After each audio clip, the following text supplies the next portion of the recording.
एकदम भारी, एकदम गोड गोड साखरेसारखा, केशरी आंब्यासारखा गोड एकदम.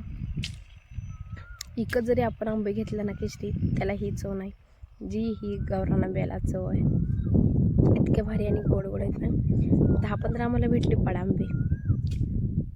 घरचं शेत असल्यास घरची मजा वेगळीच, पण घरचं आता आपल्याला घरी शेत नाही, काय करणार. म्हणून आता आपण दुसऱ्याच्या शेतातले चोरून वगैरे नाहीत, इथं आहेत ते काका, त्यांना विचारूनच घेतले. चोरून वगैरे नाही घेतले, विचारूनच घेतलेत. बघा माझी आई तिकडे किती जळण काढायले. आपण आईवडिलाला आपण नाही म्हणजे असे बरेच दुनियामध्ये आपल्या जगामध्ये असे असतात की आपल्या आईवडिलाला नाव ठेवते, तू माझ्यासाठी काय केलंस काय केलंस. हे बघा दिवसभर स्वतःचं शेत जरी नसलं तर दुसऱ्याच्या हुने शेतातून बांधातून जळण फाटा दिवसभर आपल्याला लागतं. सकाळी सकाळी पाणी आंघोळ करायला लागतं गरम गरम. ते कसं येणार, त्यासाठी तर पण काय लाकूड फाटा लागतेच की. बघा माझी आई कशी जळण आणायली.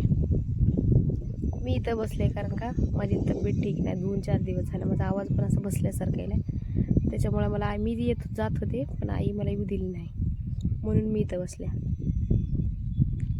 कशी आणायला माझी आई. तिची स्वतःची तब्येत 1 महिना होत आले, तिची तब्येत ठीक नाही. आवाज तिचा पूर्ण बसलाय, पूर्ण म्हणजे जरा बसलाय, जरापेक्षा पण जास्तच बसलाय.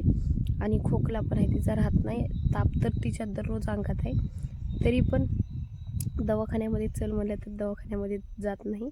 मी आजारी पडले, मला पित्ताचा त्रास जास्त म्हणजे जास्त झाला. उलट्या करून माझं तोंड सुजलं, आवाज बसला होता.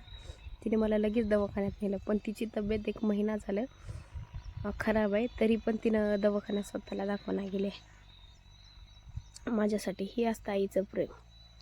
तिला किती काही जरी झालं तर ती दवाखान्यात दाखवत नाही, पण लेकराला काय झालं की लगेच दवाखान्यात दाखवते. हे असते आपल्या आईचं प्रेम.